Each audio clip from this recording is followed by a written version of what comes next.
This shit ain't for kids, bruh.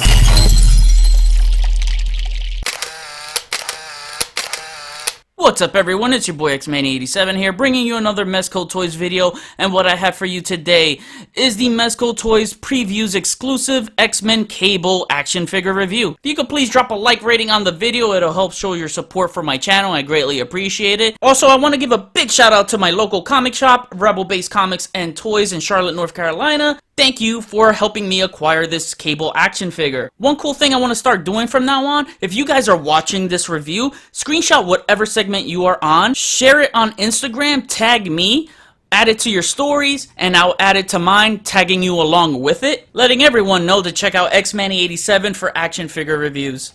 Now, with that said, Cable comes with everything you see here, so let's take a closer look at his accessories, and then we'll take a closer look at Cable. So to kick things off with the first accessory, we have this grenade launcher type of, grenade launcher, and it looks freaking dope. One thing I love about Mezco Toyz is the detail that they put in their weapons, and this thing is absolutely awesome. You can see the sculpt and design. And one thing I love about Cable is he always had these futuristic style of weaponry, and I love it. It just shows here, and I like the orange in there, the paint.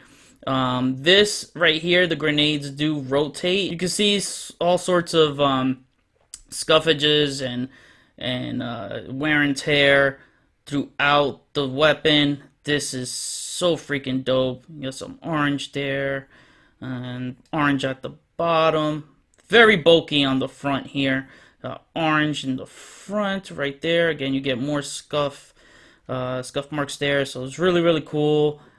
Yeah, top, bottom, and the back. Got some ridges there. So cool, man. So cool. And next up, we have his plasma cannon rifle, and this thing looks awesome. Not as big as the grenade launcher, but it is super cool. You got some brown there on the handle, and you get brown right there, where it's like a padded type of design. And you get some yellow painted throughout, and you got this green translucent piece right there. Originally this was supposed to light up, but unfortunately that got scrapped for whatever reason. It wasn't in the budget.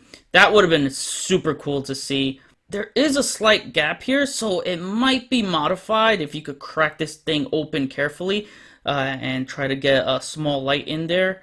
There might be a way to make this light up, so that is a possibility. I guess they left that open, but I'm not gonna risk that. But yeah, again, I love this futuristic style of weaponry.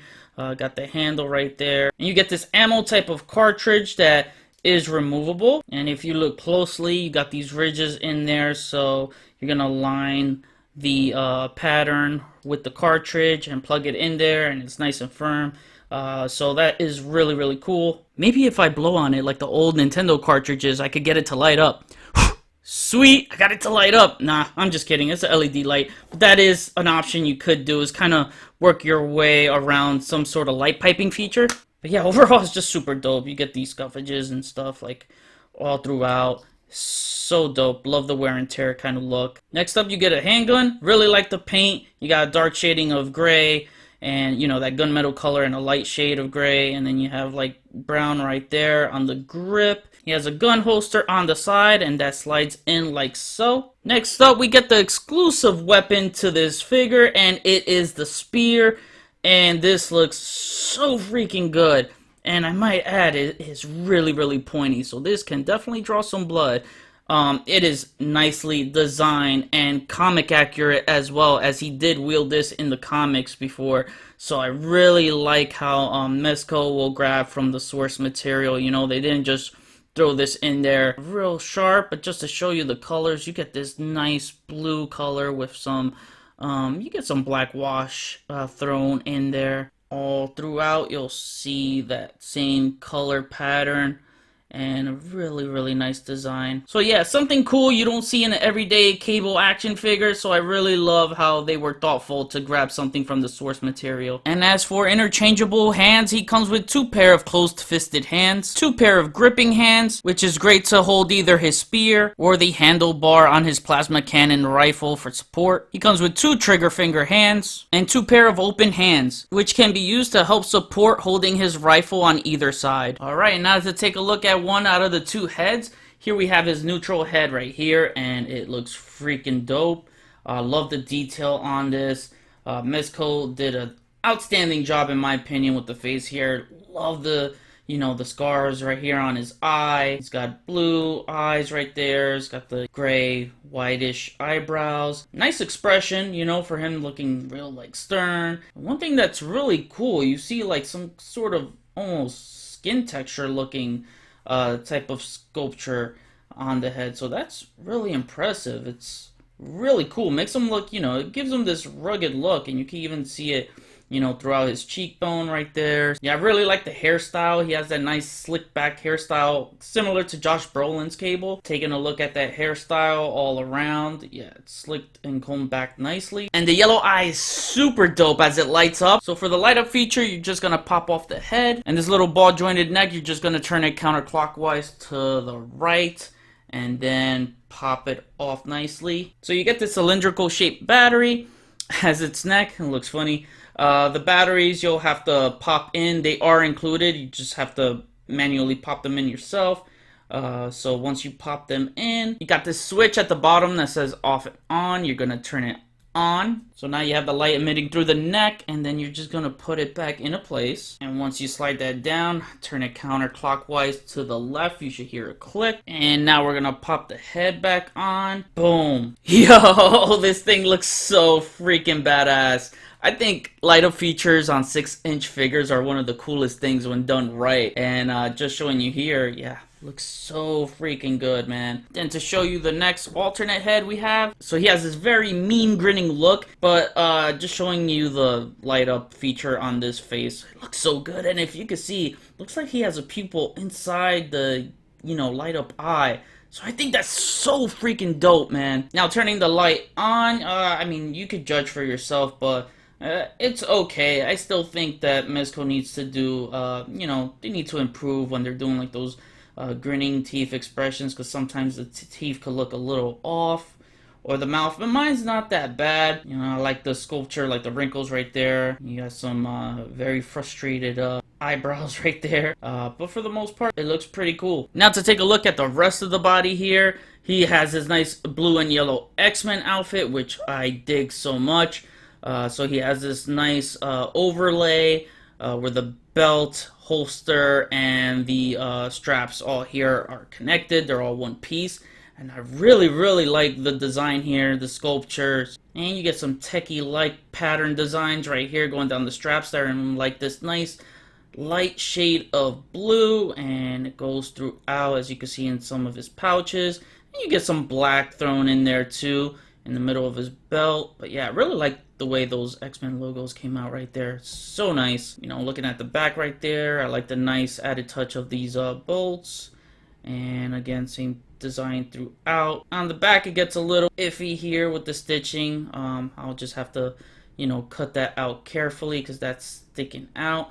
But again, I love the overall design, how there's this nice soft fabric texture, and then you get this nice glossy pleather-like pattern, and I just like the combination between the two. But yeah, man, I really love how they pulled this off. And here's a look at his gloves.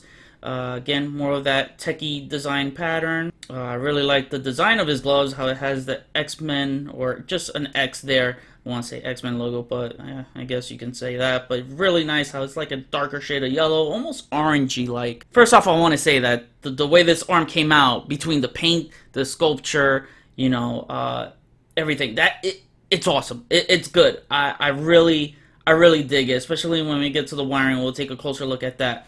My only gripe is that right here, you see that there's some fabric sticking out right there. And for the most part, I don't think it looks terrible, but I wished it was tucked in. Again, you get beautiful sculpting throughout, man. This thing is so beautiful. Always love getting a Mezco figure. I just always feel like it's a piece of art in my hands, man. They are really, really talented, a very talented team. And look at that wiring right there, so sick. Very circuitry-like. And then looking at his hands, man, you get more of that wiring right there. And it looks really, really cool. You know, I just love how that flows together from like his forearm to his hand. Another small gripe of mine is that this strap kind of hides this X pattern right here. As you can see, it's like a nice, I know that what they wanted to go for, like a nice X logo to complement, you know, the X-Men team, but I feel it hides it, you know, definitely doesn't complement it. Then looking at the rest of the body here, you know, Mezco always got to give their figures big bulges, man. Like they freaking have boners and shit. But, yeah, the pattern, again, nice pattern. Just the mixture of the pleather and the soft fabric, it's a really nice feel. Really makes the figure stand out in your hand so much more. But, yeah, man, I'm a sucker for this X-Men yellow and blue colors. And here's a look at his boots. It's got some straps there. And then you get that more orangey color, similar to the hand right there. So you get some orange thrown in. You know, really, really like the boot pattern here. It's really nice. I like it. I dig it. And you get threads at the bottom right here. And then you got peg holes at the bottom of the feet. And now to cover articulation for Cable. His head moves that far up. So you're not going to get that much movement because of that ball joint. I mean, you can't play around with it. If you want to make him look up even higher, you might get that big gap that's in black because of the peg, so it might not look good. I mean, attached to it, this is the most you can get without it looking awkward or anything. And then it moves, well, it doesn't really move down. It moves straight because that cylindrical battery inside moves left, it moves right. It does pivot a little bit, and it kind of rocks around a little bit. His arms move that far up, so that's all you're going to get for the cyborg arm. And then the other arm moves a little bit higher, as you see right there. Yeah, that makes a big difference in movement. And his cybernetic arm moves that far down. Wish it went closer to the legs. It moves all around. You got the shoulder swivel, you got the bicep swivel, you got good double jointed elbows that bend in more than 90 degrees, and you get that multi-directional wrist peg, and it has a wrist swivel. And definitely don't rotate the arm all around on this fabric side because you will ruin the fabric. His diaphragm joint, he can move that far down, so not too bad. It moves back a good amount. It swivels side to side. It also pivots and rocks around. His legs move that far apart, which he could do a full split. Look at that. His legs move that far up. Pretty good, and it moves that far back, so you could get a side split, but you can't get a frontward split. His leg can rock around. You got the thigh swivel. You got the double jointed knees and no heel to the butt. There's a very light calf swivel, not that much. I wouldn't force it, but it's better than nothing. His ankles move that far up, it moves that far down. It swivels and it has some pivot. Now for some comparisons, here is our Mezco X-Men Cable next to our Mezco San Diego Comic-Con exclusive X-Men Deadpool. This is probably going to be the biggest deciding factor, is the scale. Yeah, as you can see, he is super freaking short. He should tower over Deadpool, you know, if we're talking about comic book accuracy. And I was on there, and I don't blame you if you don't want to get this figure because it doesn't scale right. I am not going to argue with you at all, you know. The regular Cable for Mezco is actually a little bit taller, so I might see people grab that one up first before this one. For me, I had to convince myself that this was like Josh Brolin Cable. Like, they took Josh Brolin's Cable and turned them into a comic Cable in action figure form. Yeah, so that's how I convinced myself. And putting the scale aside though, just forget about the scale and just judge the figure by itself on its own. It's a really good figure. These two in their matching X-Men costumes, it looks so good together. Here he is next to the Figma Deadpool, and if you collect other lines and other imports, and if you have the Figma Deadpool, which Figma usually runs smaller, I think this would look good, so, you know, that's why I have them side by side here. Here he is next to a Marvel Legends Deadpool figure. And finally, here he is next to his Marvel Legends brothers, and as you can see, yeah, this is where he should have been at least. Alright everyone, and now to wrap things up, my final verdict is a rating of 8 out of 10. My final thoughts on this figure is it's a good standalone figure. If you can get past the small scale and look at it like I did with it being a Josh Brolin turned comic style Cable to your Deadpool, then you'll enjoy this figure. I'm not gonna lie, I was not going to get this figure because of the scale, but I wanted to give it a chance and I'm having fun with this figure. However, I do feel for a $100 action figure, you'd think Mezco would take the extra steps and efforts to get the scale right. This is where I see it being a complete turnoff to collectors that will not buy it. I totally understand that and cannot fault anyone for passing on this, as it does look like the techno-organic virus beat his ass down so hard he shrunk. This is truly made for the hardcore Mezheads that buy everything Mezco, whether they are completists or dedicated fans of their Marvel branded figures. I'm a big fan of Cable, so I wanted to own at least one version of a Mezco Cable in my collection. On the positive side, I love the X-Men design between the two fabrics of the vinyl pattern on top of the soft spandex fabric. It was a neat touch. The sculpting on the techno-organic arm and other parts of the body were brilliant. The articulation is decent. Love how they added accessories from the comics such as the spear, the badass weaponry options, and of course the light up eyes, which makes this figure ultimately come to life. If you are looking for the best Cable figure out there, then this is not the Cable for you, but a fun figure nonetheless. So that was my review. Please drop a like rating on the video, comment, we'll chat about it. Please follow me on Instagram if you haven't already, link is in the description below. Share and subscribe if you're new. Enjoy the pics at the end of the video. See you on the next review. Peace, peace.